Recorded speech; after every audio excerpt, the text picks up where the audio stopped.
Okay. Hello everyone, and I'm very No, wait, excited. wait. Yeah. Yeah, we're live now. Okay. Okay. Um, Hello everyone. I'm very excited to welcome you to today's workshop with Aleksa, who is an expert on DAOs, Web3, and tokenization. She's a host of DAO Today, which is a podcast on DAO and blockchain. And today, she kindly agreed to do a workshop for us on the basics of DAO, decentralized autonomous organizations. So, Aleksa, I'm very, very glad that you're here with us. And yes, if you'd like to add something to the introduction, please, you're welcome to take the floor. Well, thank you very much for having me. It's a great pleasure to be here. And I hope that today's session will help others understand a bit more about DAOs. And of course, if there are any follow-up questions, would be more than happy to answer. In terms of myself, well, I usually say that I'm a legal professional gone tech and now decentralized. I've been in blockchain industry for a couple of years, and I'm mainly focused on DAOs governance and helping them establish their governance and operations, as well as tokenization and Web3 product development. So I would kick off the session with talking first about decentralization, because that is something that is the premise that we are building upon, and it's important to understand what that actually means. As we know, decentralization aims to remove the power from one single person or a single team or one or company. And it enables a peer-to-peer type of environment where participants are able to connect directly, and there is no need for a middleman. In financial system, let's say if you want to send money in, you would need to use the bank. However, in blockchain, you do not need that. You send it directly from wallet to wallet. And the main difference, generally decentralization has many great advantages. However, it does not come without any challenges. Decentralization, as we said, enables the removal of the central authority. It is autonomous, meaning that it can be highly independent of people, and it's built for the people by the people, and allows more freedoms, more opportunities, and opens access to a global pool of talent, which of course by default further allows a lot more inclusivity. As we know, one of the biggest advantages of blockchain is the fact that it is transparent, meaning that we can easily track each and every transaction interaction that happened on the chain, which is quite of the opposite when it comes to traditional world. However, blockchain and decentralization as a concept being very novel, it faces too many challenges. The major one, as we know, is the fact that it lacks regulatory framework, and not having that regulatory framework enables a lot of uncertainty when we're building, and how specific countries will see crypto in the future or not, how blockchain will be seen by the authorities, and it's, I wouldn't say like it steals fear, but it does bring on high level of worry. Also, unfortunately, in the industry, we have quite of a lack of focus on the security aspect, and we've witnessed many of the projects actually being victims to that. And decentralization, by removing that centralized entity or a team or a person, can make it also quite inefficient if we don't have necessary mechanisms in place to make it efficient. And the fact that is not legally regulated, and that we are still missing that bridge between decentralized and centralized world, it can bring on certain limitations. we all heard of DAOs, and we know them as decentralized autonomous organizations that are on-chain structures that are built, that are community-focused, community-based. And thanks to the underlying technology of smart contracts and blockchain, the execution of the proposals of the decision is done autonomously, which guarantees high level of human independency. The thing about DAOs is that, as opposite to the centralized entities, they are, even to centralized world startups, they operate in a very flattened manner, where everyone involved has the right to influence the decisions on the project and has the ability to raise their voice and have a say. Since in DAOs, the decision-making power is with the community, not, let's say, a CEO or a C-level executive team.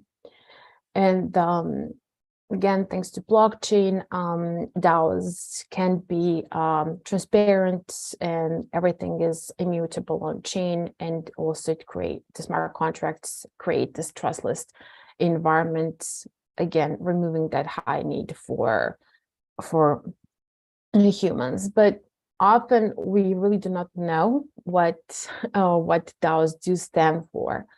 The decentralized means that there is no central authority, there is no central management. The decision-making power is with the community, making that decentralized. And the fact is that DAOs are accessible to just about anyone who has internet connection and a device to log in, either like to join community pages, to get on different platforms, and of course to read about the projects. Autonomous basically is the governance is embedded in smart contracts, and governance is simply put like rules of behavior of the DAO. Everything happens in on-chain. Usually most of the governances do have that on-chain governance component, and the smart contracts enable high dependency of humans and making the environment trustless. We often hear that DAOs are a code, but DAOs are a lot more than just a code.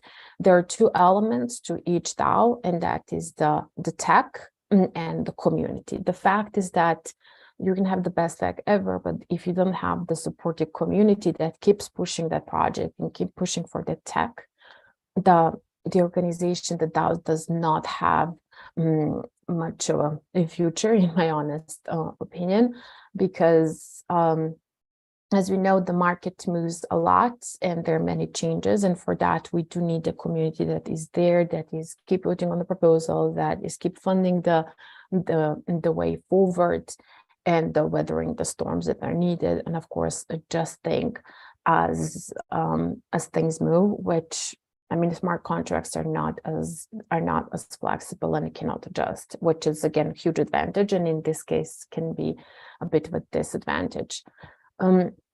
And the beauty of DAOs is that DAOs bring together people who share mutual vision and mutual mission, vision, and a goal, and they work together towards achieving that. So when we look at the difference between traditional entity and the DAO, as we know in an environment such as LLC, LTD, or even nonprofits, we usually have that C-level of executives at management level who make all the decisions. The hierarchy is quite big and it's really strong, and decision-making power again is centralized in one place, and it's highly dependent of humans, right? So no matter how much tech you use, it's really dependent on the humans to execute any decisions that were made or execute anything that is related to the company. The DAO, opposite to that, does not recognize any C-level or any management level. It empowers very flat environment where all the decision making and all the power is actually within the community, not with a single team or person. It is like smart contracts as they are underlying tech do enable that type of environment. But again, as DAOs face many challenges, and legals being one of them, one of the major ones, DAOs do not actually have any legal recognition in the traditional world, as opposite to the traditional entities. However, that is the current situation, which of course will change over time. If you look at the history of DAOs, and when we had the first mention of a DAO, it was in the 90s. But the first ever DAO that was an official DAO was in 2016, when we had the launch of the first DAO, the DAO, or the Genesis DAO. Simply put, the DAO would allow anyone to pitch a proposal, and if the proposal was voted, the funds would be allocated. The launch of DAO was actually pretty successful. In a matter of 28 days, with 11,000 investors, around 12.7 million Ether was collected, and it was a great success. However, it did not last long, because 2 months into existence, the great hack happened, where a hacker found a vulnerability in the smart contract and drained a huge portion of the funds. And the community was looking what to do. Initially, the software proposal came by Vitalik Buterin. However, it was not possible to do it because of the bug in the smart contract. Then a hard fork proposal came, and basically it rolled back the Ethereum's network back to the stage before the hack, and the funds were recovered. Majority of the funds were recovered. However, that split the community in two, because a part of community claimed that the hard fork was actually against the ethos of community, and it's damaging the immutability and the need for human involvement. And that's how we got Ethereum Classic and the Ethereum we know today. Now, looking at the DAO landscape, in April 26, as we said, was the first DAO, the DAO Genesis DAO. In 2021, in August, there were around 700 DAOs. A year later, we had over 6,000 DAOs, according to certain resources, and according to deepdao.io. Today we have over 10,000 DAOs. Though I would note that we don't really have a very reliable source of information and data when it comes in the space, but this is currently the best we can get. But the fact is that the DAOs, the number of DAOs is really growing over time, and we see more and more people coming in and forming the DAOs and actually getting involved in DAOs, either as members, contributors, and later on as founders.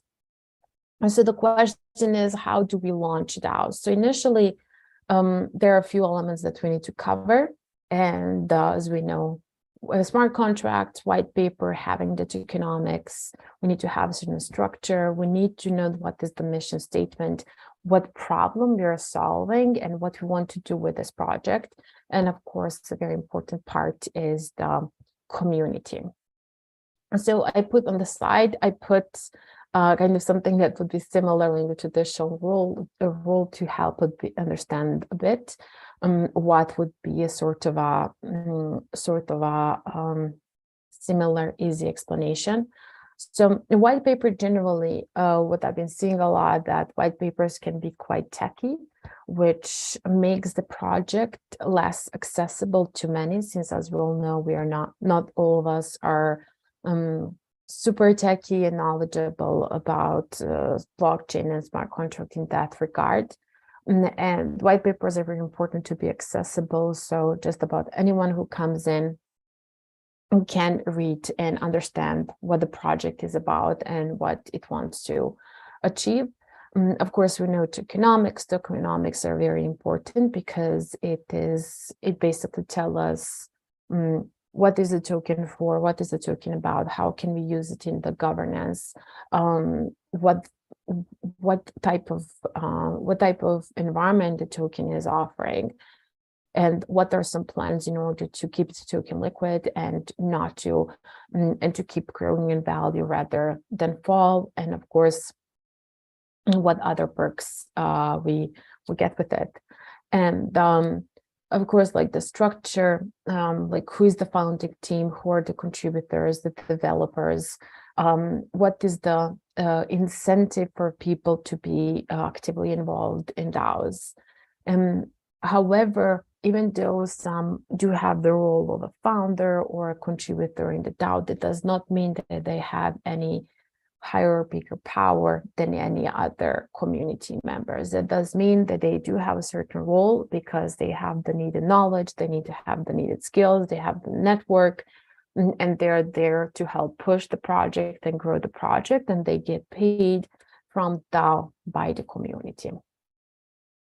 Before going into the DAO, it's really important to understand what is the problem that you want to solve and whether your solution is really solving the problem. And that is, of course, extremely important, and because that the success of the projects, the success of the DAO, and the success of the community longer term rely upon. We did have many cases in the industry where that was not really an important piece, and we did witness many projects actually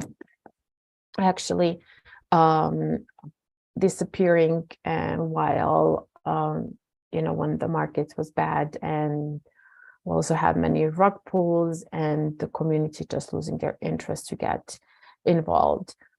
Community, of course, goes without saying it's a very important part of the project and it's crucial for the success.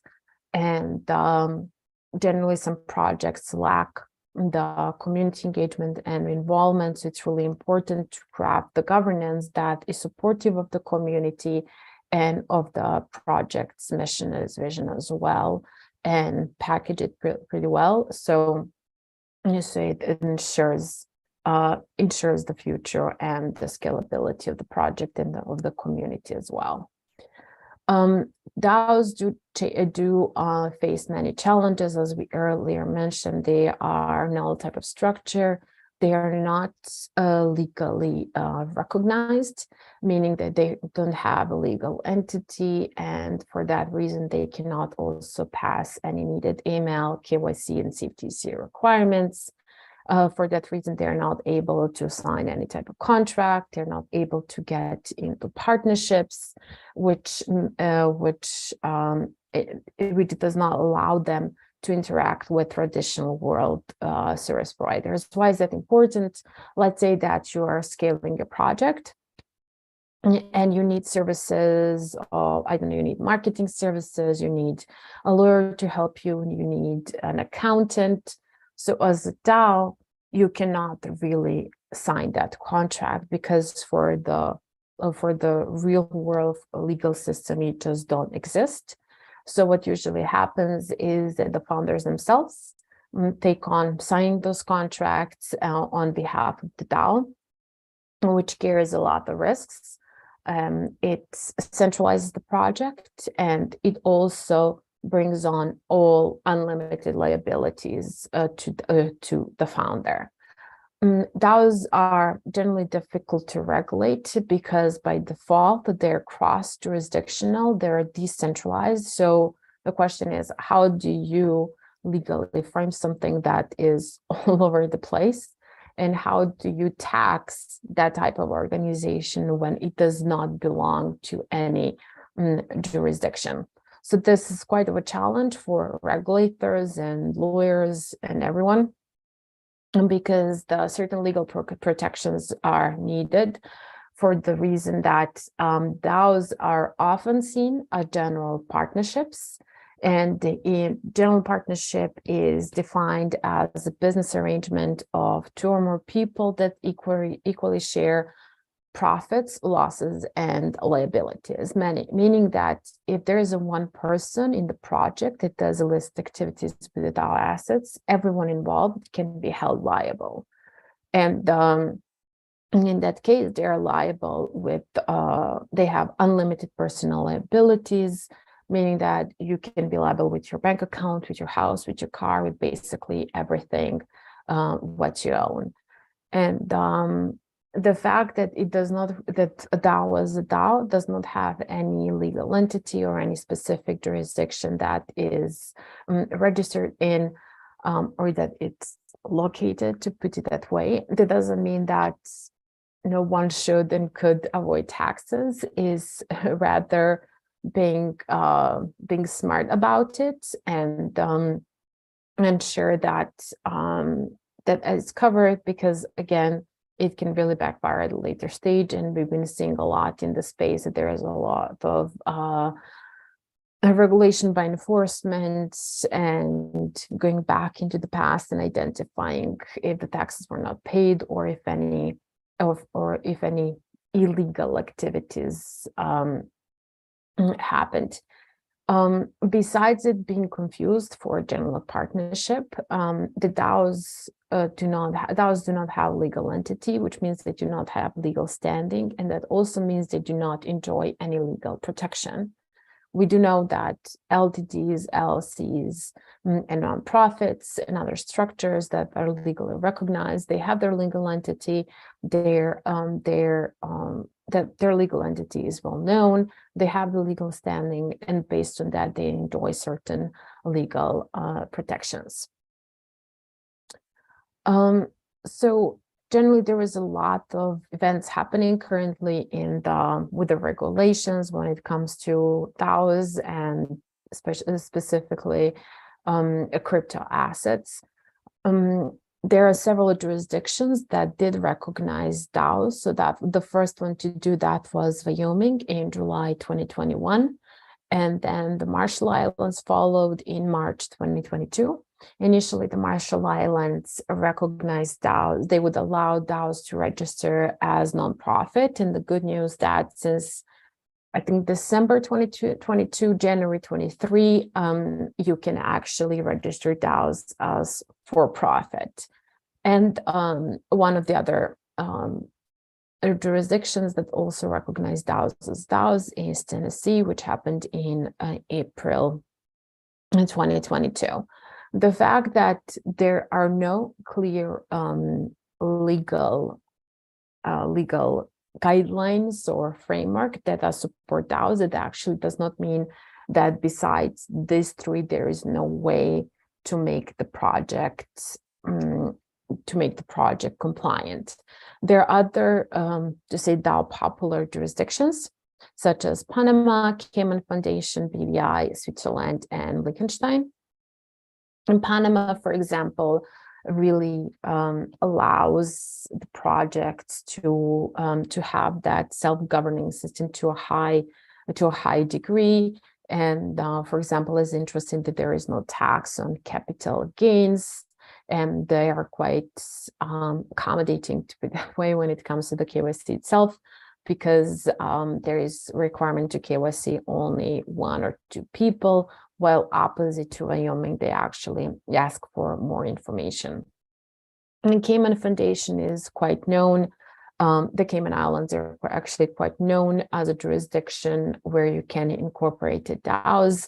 However, they do not come without challenges. The same goes with BVI. In Europe, we don't have any jurisdiction that recognizes DAOs as DAOs.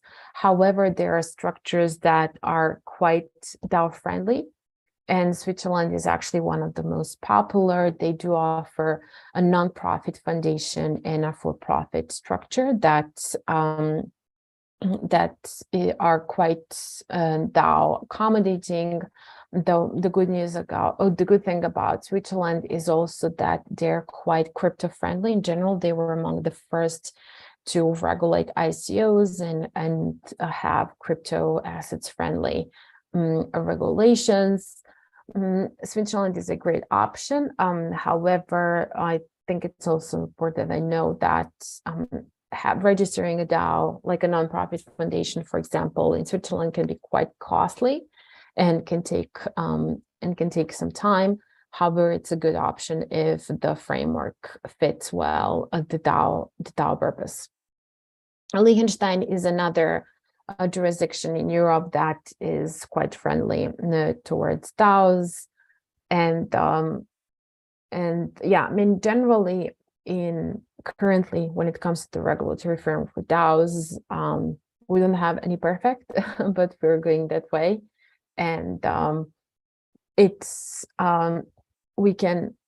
I would also know that there is no one solution that fits them all, because if for example, if Switzerland worked well for 10 DAOs, it does not mean that would work for your DAO or someone else's DAOs as well, because it's very important to have like a very customized and very targeted approach when understanding which jurisdiction is the best fit. There needs to be some sort of like a legal and business assessment, so the lawyer and the one who's helping with the incorporation can understand what are the short-term, what are the long-term goals, what the project wants to achieve, where the community is from, where the founders are from. So those are all very important questions to answer before deciding to register in a certain jurisdiction.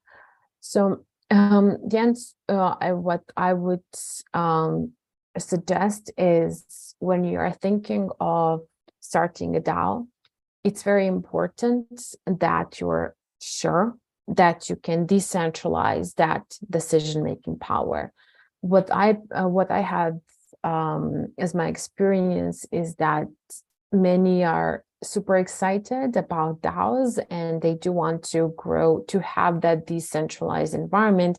However, they're not really ready or capable of decentralizing that decision-making power. And there is no really, you either need to decentralize the power or you're building it in a centralized manner, because false promises of decentralization really leads to a longer term disappointment and losing the community. And that's why we have so many fake DAOs today, where the community attends weekly Discord community calls and they just hear what's up with the project, but they are not actually able to have a say in the future of the project. What I also had experience with, that founders say that, well, the community, I cannot trust the community because they're just not involved. But the fact is that the founders, I believe, have that responsibility and to educate their community on the project itself, on how DAO operates and what the community role is within the DAO, so they actually know what the responsibility is. And that does not happen really often. And of course, the elements such as white paper, mission, vision, tokenomics, governance, those are all very important elements. And when you're just kicking off, it doesn't have to be perfect. It just needs to exist there. And there is a roadmap towards the future and how the project intends to develop, and get the community feedback, because in the end of the road, that governance is set to govern that community, and it's set to support the project's mission and vision. And of course, you cannot get it perfect from the first go. And it's important to talk to the community, get the feedback, collect the feedback, and also KYC, know your community, so you know who are the people that you're building the project for, and the governance, and let them have a say and get involved in building that governance. It's completely normal that each and every project starts in a quite of a centralized manner, right? Because you have that first team of 2, 3, 4 people, or even a single person that is kicking off the project. And in the very first phases, it makes complete sense. And It's perfectly normal to start in a very centralized manner, and then you build towards that decentralization. Along the way, it's important to be honest, and it's important to be transparent, and to have the information accessible to the community. In the beginning, you have to move fast, and you have to make quick decisions, because they can be quite they can be super important at that specific time, and going through all the voting can harm the project in a manner. However, as the project grows and matures, it's important to start decentralizing that power step by step and as much as possible, and have the community involved in each step of the way. When it comes to legal, I often get questions: when do I talk with legal? Well, honestly, the sooner the better. And it does not mean that you get in-house lawyer, that you have someone that you talk to every day or every week. When you do know what you want to do with the project, have that consultation call and be like, well, this is what we want to do, and what are the things that we should pay attention to. And many projects don't do that. So what happens is, when they do reach the point to launch, and they're like, okay, so now we're launching in a week or two, like, let's involve legal now.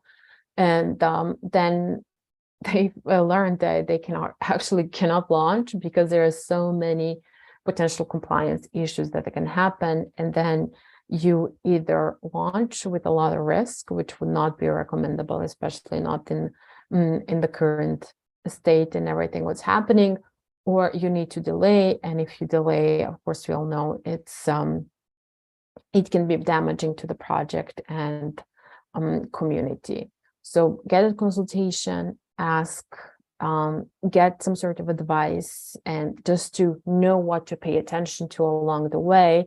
And at a later stage, you do know what are the things you are okay and not okay to do, and involve someone on the legal side more frequently. And of course, one solution does not fit them all.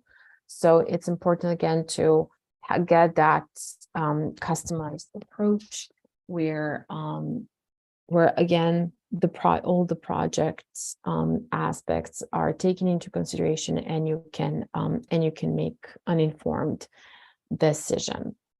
So thank you all. And if there are any questions, I would be more than happy to answer. And today's topic was mainly focused on DAOs and the basic elements of governance. And I'm happy to answer any questions. And I would add that all this isn't based on my personal experience, work, and the learning I did. So it's not any type of legal, business, and financial advice. Thank you. Thank you very much, Aleksa. That was really great and informative workshop. I really enjoyed it. And I learned, yes, many interesting things. Yes, I actually have a question. Maybe if there's any questions, like for anyone who's watching, you can ask them. Also as the comment on Facebook, Twitter, on LinkedIn, our team will have a look. Yes, my question would be, like, what's your forecast in terms of like the future of DAOs? Like, do you think like we will see more and more sort of like legalization of this structure? And also, like, how do you think will that impact the essential like core characteristic of DAO, which is like DAOs being decentralized, like how what's your forecast and opinion about that? Yeah, that's a great question. I think it's honestly also very difficult to answer. I do believe that we will be seeing a lot more regulations coming, right? So for example, in Europe, even though we do not have any DAO specific regulations, UK has promised to be like the blockchain hub, and they're looking into how DAOs can be regulated. They also had the public call recently where they asked people from the space to answer certain set of questions that would help them understand DAOs in a better manner. Also, for example, in Japan recently, they published that they're launching like a Japan DAO or something like that is the name. So it's actually launched by the government, and their goal is to understand how DAOs operate and how decentralization works, so they can work on regulation that again is for DAOs as they are. On the other hand, some of the existing frameworks are not really DAO friendly, even though they're supposed to. It's kind of happened, they took the word DAO and LLC and pasted it together, and now we are super innovative. So I think that needs to be worked on as well. The DAO landscape will for sure grow. We'll be seeing a lot more DAOs coming. Now the market is not the best, but I do believe once we hit the pool, we will have really like the number of DAOs will really grow. I mean, looking from 2016 to now, we have 10,000 DAO difference.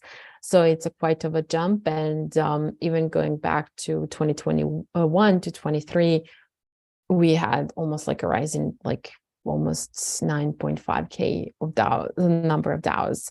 But the question is again, like, what is the actual maturity of DAOs in that stage, and whether they really are DAOs and how decentralized they are. And recently meta DAOs are gaining a lot of popularity, which would basically be DAOs that are born out of DAOs. Example for that, I'm sure all heard about MakerDAO, that they had a proposal to vote meta DAOs, so a bunch of smaller DAOs under one. And I think we'll definitely have more regulations coming for DAOs as DAOs, because they're merging a lot, and more people are actually moving to DeFi and opting to go to invest in crypto. And if you look at MiCA, for example, which is the uniformed legislation across EU for crypto assets, in this version, they do not include DAOs. However, they will probably in MiCA 2.0 or MiCA 3.0. So we will definitely see regulations there. And going back to the US, well, it's quite tricky considering the SEC and CFTC moved towards the industry. And we do know that they did file several legal actions against some DAOs in the space. I'm sorry, you're muted. Yes, I was muted indeed.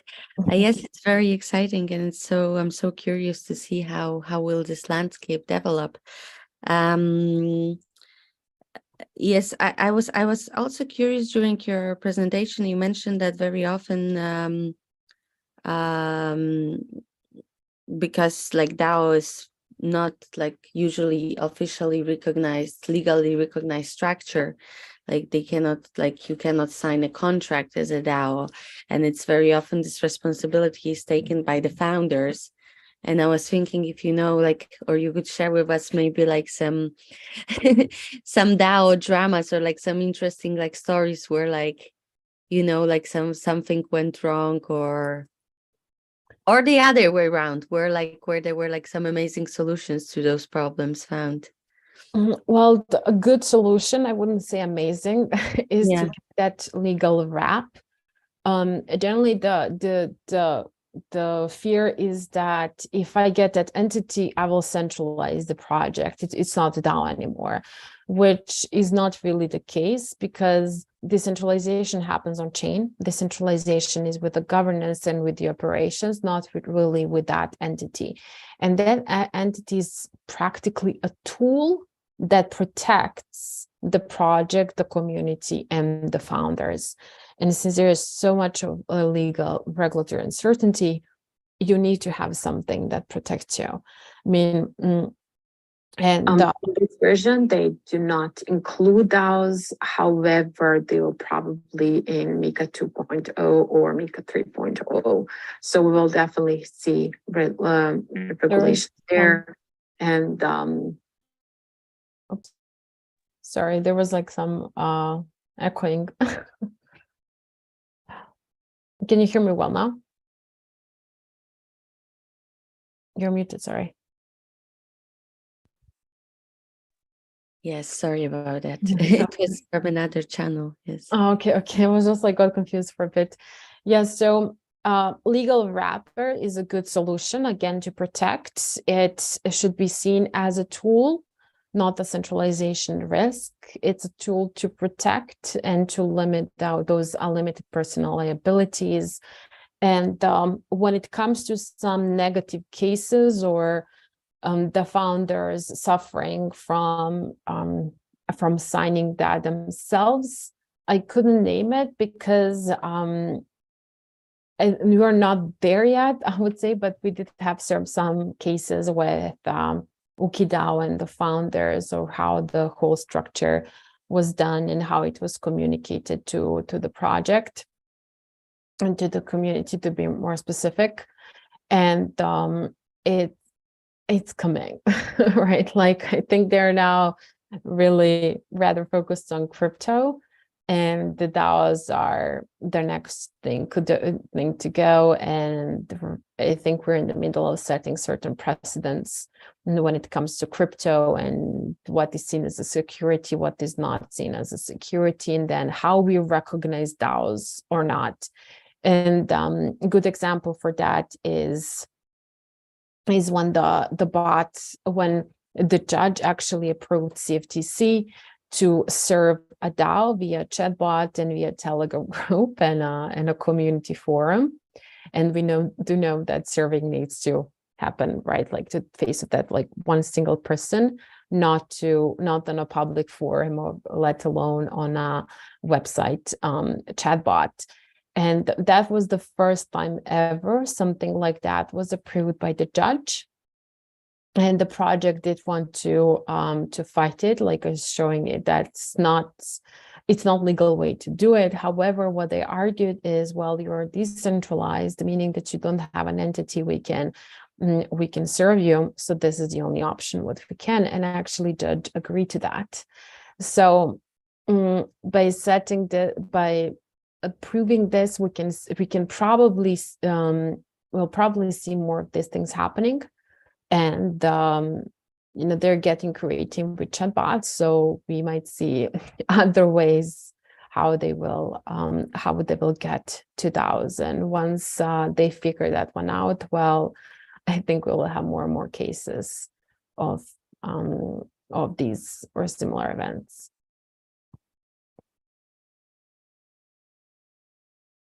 Sorry, you're muted. Sorry, I don't know what's wrong with me. Yes, thank you so much. That was really amazing and informative workshop on the basics of DAO. And I think I don't see any questions for the moment. So I hope we'll be able to see you again in the workshop about the DAO and governance. And also I encourage everyone to check out your podcast and your channel on Twitter, DAO Today, where they can find more information and more in-depth tackling of the subject. Yes, thank you so much, Aleksa, for today. That's really Thank you for having me. Thank you for having me. Thank you. Thank you. Bye-bye. Bye.